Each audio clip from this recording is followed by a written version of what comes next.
আসসালামু আলাইকুম, সবাই কেমন আছেন? আশা করি সবাই ভালো আছেন। আলহামদুলিল্লাহ আমিও খুব ভালো আছি। অনেকদিন পর ক্যামেরার সামনে আসলাম। তো আজকে পুরো রেডি হয়ে গেছি। তো এখন বের হব আমরা ওমরার জন্য। আলহামদুলিল্লাহ দ্বিতীয়বার ওমরা করতে যাচ্ছি আমি আর আমার জামাই দুজনে মিলে।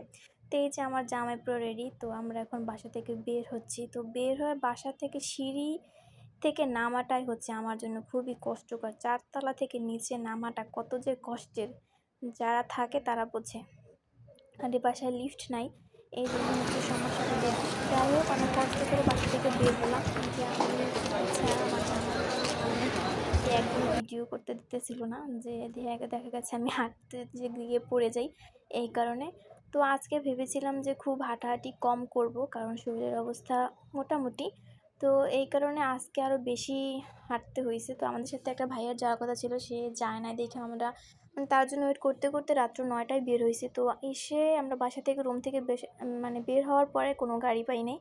তারপরে গাড়ির জন্য অনেকক্ষণ হাঁটতে হয়েছে। তারপরে আমরা গাড়ি পেলাম অলমোস্ট। এই যে গাড়িতে বসে আছি দুজনে। আর আমরা প্রথমে যাব আয়েশা মসজিদ, ওইখান থেকে নামাজ পড়ে দেন মক্কাতে ঢুকবো। তো মিকাতে ফার্স্ট টাইম ভেবেছিলাম যে মিকাতে যেতে হয়, তো পরে ভাবলাম যে মিকাতে যেতে হয় না, যেহেতু আমি বাহির থেকে আসছি আর আমার হাজব্যান্ডেরও যাওয়ার দরকার নাই, আয়েশা মসজিদ পর্যন্ত গেলেই হবে।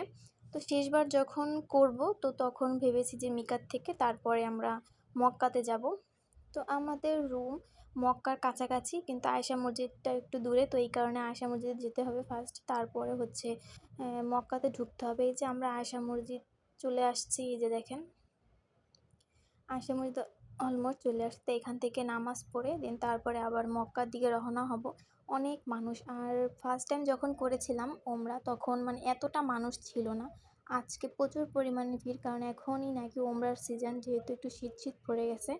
তো আলহামদুলিল্লাহ বাহিরে তো প্রচুর মোটামুটি ভালোই ঠান্ডা, কারণ তো বেশি ভিডিও করতে পারি নাই কারণ লোকজন অনেক ছিল। তো আমরা এই যে মক্কাতে চলে আসছি আলহামদুলিল্লাহ।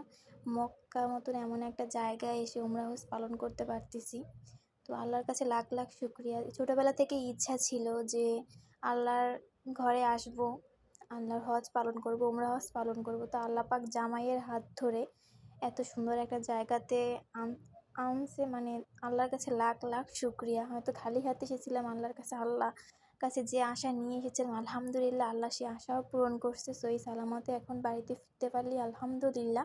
সব কিছু ঠিকঠাক থাকলে আল্লাহর কাছে এর যেতে বেশি আর কিছু চাওয়ার নাই জীবনে।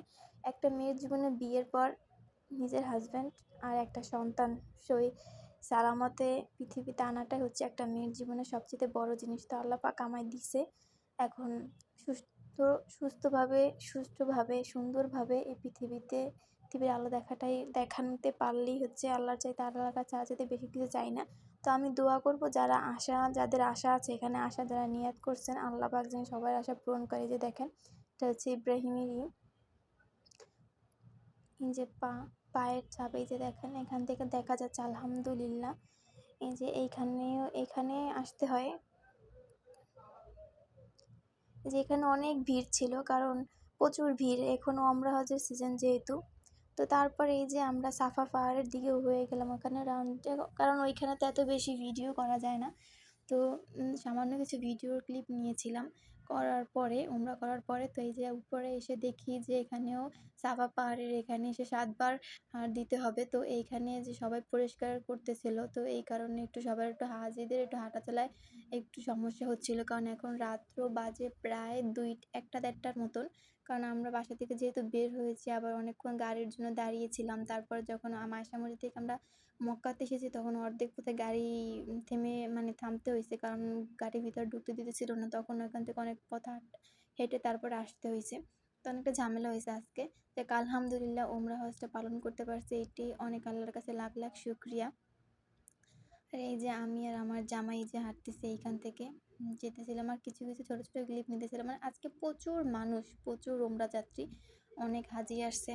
এখন নাকি আমার জামাই বললো এখন নাকি শীতের এই সিজনটা রোজা পর্যন্ত নাকি হচ্ছে উমরা যাত্রীদের হজ যাত্রীদের হচ্ছে বেশি আসা হয়। তারপরে তো বড় হজের জন্য লোকজন আসে, তখন আর উমরা হজের যাত্রীরা আসতে পারে না। তো এই জন্য প্রচুর লোক। আর ওই যে দেখতেছেন নীল যে বাতি জ্বলতেছে, ওইখান থেকে হচ্ছে ছেলেরা জোরে জোরে দৌড়ায় আর মেয়েরা স্বাভাবিকভাবেই হাঁটাহাঁটি করে। তো আমার জামাইরে বলতেছি, "তুমি তাড়াতাড়ি হাঁটো।" সে বলতেছে, "আমি আগে যাই লই তারপরে হাঁটতেছি।" মানে আমার জামাই হচ্ছে পুরা মানে আমার ছাড়া ১ সেকেন্ড তার চলে না এরকম অবস্থা। আলহামদুলিল্লাহ এমন একটা জামাই পাইছি ভাগ্য কইরা। আল্লাহর কাছে লাখ, লাখ শুকরিয়া। এমন একটা মানুষ পাইছি যে মানুষের সবসময় সাপোর্ট করবে, সবসময় আগলে রাখবে। যে দেখেন আমার হাত ধইরা সে দৌড়াদৌড়ি করতেছে। আমি বলতেছি, "তুমি আগে যাও। আমি তোমার পিছে আস্তে, আস্তে হাইটে, হাইটে আসতেছি। আমার প্রচণ্ড পা ব্যথা করতেছে।" তা না, সে আমার ধইরা, ধইরা তারপরে দৌড়াইতেছে আস্তে, আস্তে। শুধু নিয়ম পালন করলেই তো হইছে। মানে আল্লাহ পাক যেভাবে নিয়ম দিছে।